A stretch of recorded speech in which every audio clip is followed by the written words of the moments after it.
Oke, berjumpa kembali dengan Bu Lina. Ini adalah lanjutan dari video golongan darah dan resus. Lalu yang ketiga ini adalah transfusi.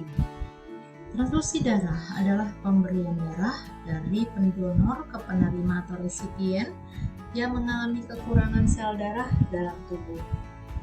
Dalam transfusi ini, donor memberikan sel darah.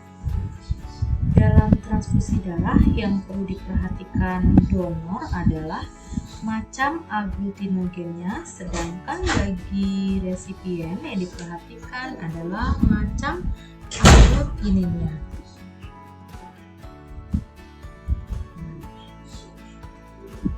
Dalam proses transfusi ini harus diusahakan agar aglutinogen pada darah donor tidak berjumpa dengan zat antinya yang terdapat dalam plasma darah resipien. Kita lihat tabel ini. Di bagian sini adalah si pendonor, bagian sini adalah resipien. Untuk pendonor kita memperhatikan jenis aglutinogennya. Untuk resipien, kita perhatikan jenis aglutininnya. Contoh ya, golongan darah A itu bisa ditransfusikan ke golongan darah A juga. Oke, kenapa? Golongan darah A memiliki aglutinogen A. Lalu si resipiennya golongan darah A juga. Yang kita perhatikan adalah aglutininnya. Aglutininnya adalah aglutinin B. Aglutinin B tidak akan mengaglutinasi aglutinogen A, sehingga transfusi bisa terjadi. Lalu kita lihat golongan darah B. Secara teori tidak bisa ditransfusi ke golongan darah A. Mengapa? Karena si pendonor ini golongan darah B, maka aglutinogennya B.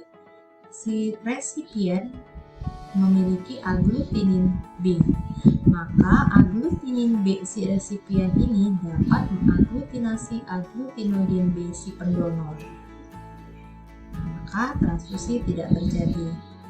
Lalu kita lihat di sini golongan darah AB dapat ditransfusikan ke golongan darah AB juga.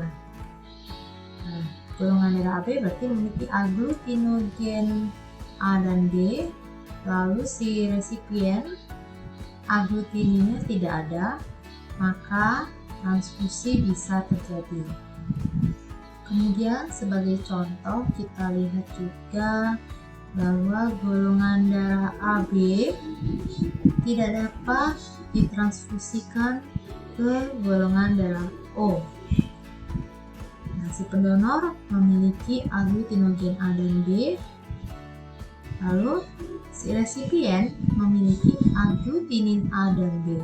Maka aglutinin A dan B si resipien ini akan mengaglutinasi aglutinogen A dan B si pendonor. Nah, maka terjadi aglutinasi. Jika terjadi aglutinasi, maka transfusi tidak dapat terjadi. Selanjutnya golongan darah O. O itu dapat ditransfusikan ke semua golongan darah. Ya, kenapa? Karena golongan darah O ini tidak memiliki aglutinogen A maupun B. Nah, sehingga dapat diterima oleh semua golongan darah. Nah, intinya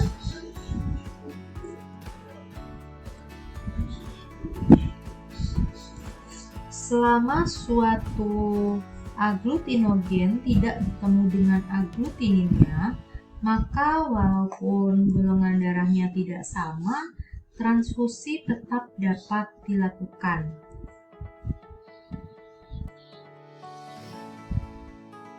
Tampak bahwa golongan darah AB dapat menerima